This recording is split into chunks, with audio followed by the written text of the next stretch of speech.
In this guide, I'll show you how to fix the issue in Windows where you try to launch an application and you get the error message application failed to start because side-by-side configuration is incorrect. Now, this is usually the result of either a corrupt system file or a corrupt Visual C++ package file. Luckily, the solution is pretty straightforward. We're just going to head over to our start menu and you need to search for settings. Then come over to the settings window, and from the left-hand side, we need to scroll down to Windows Update, and we're just going to go ahead and press this check for updates button, as the solution could be as simple as an outdated version of Windows and you just need to install any pending or latest updates inside of here. So once you're fully up to date inside of Windows, then we need to head over to apps from the left hand side, come inside of installed apps, and over in the search box at the top here, we're just going to search for C++.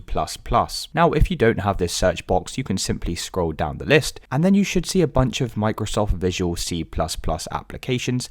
And we're just going to go into each of these one by one and hit these three little dots, come inside of modify, and then we simply need to press this repair button here. And we're just going to follow the steps on the screen to repair each of these applications. Now, if any issues are identified with your files, then that will automatically be fixed inside of this window. And once you've gone through each of these applications, repairing each one, you'll then need to restart your computer for all of these changes to take effect. Now, if that doesn't fix the issue or you can't see Microsoft Visual C++ inside of your applications, then the next thing we need to do is head over to an internet browser and you need to type in Visual C++ download and then come over to this second search result here, which is this Microsoft download page. And as soon as you visit this page, this will automatically download this file here. So once this file's downloaded, we're simply going to open it up and then you'll need to follow the steps on the screen in order to install this to your computer.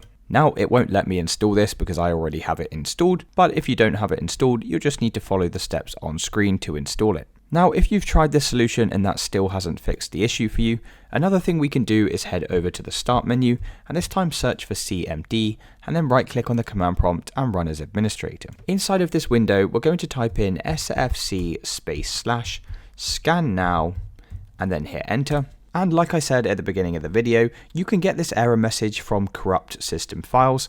So what this scan's going to do is it's going to check all of our core Windows system files just to ensure that everything's in order and nothing's damaged or missing. So you'll need to go ahead and wait for this verification to get to 100%. And if this scan does detect any problems with your PC, then once again, it will automatically be repaired inside of this window. Now, if that still doesn't fix the issue for you, the very last thing that we can do as an absolute last resort is come over to your start menu and search for settings and then tap on the settings tab. And then from the left hand side, come into system and we need to scroll all the way down to recovery. And then we're just going to go ahead and press this option here, reset this PC, and click reset PC. Now we'll have two options inside of here, either keep my files or remove everything. Now I would highly suggest that you select this top option here to keep all of your files. So this will remove all of your third-party applications, but all of your personal files and documents will still remain on your computer. So like I said, I'd only recommend doing this as an absolute last resort. So we can just go ahead and select local reinstall here. And as you can see here, this will restore all of the applications and settings which came installed with this PC, and it will reinstall Windows from our device. But once you've reset your PC, that should have now fixed any issues you were having. If you did find this video useful, then please consider dropping a like and subscribing. Until next time.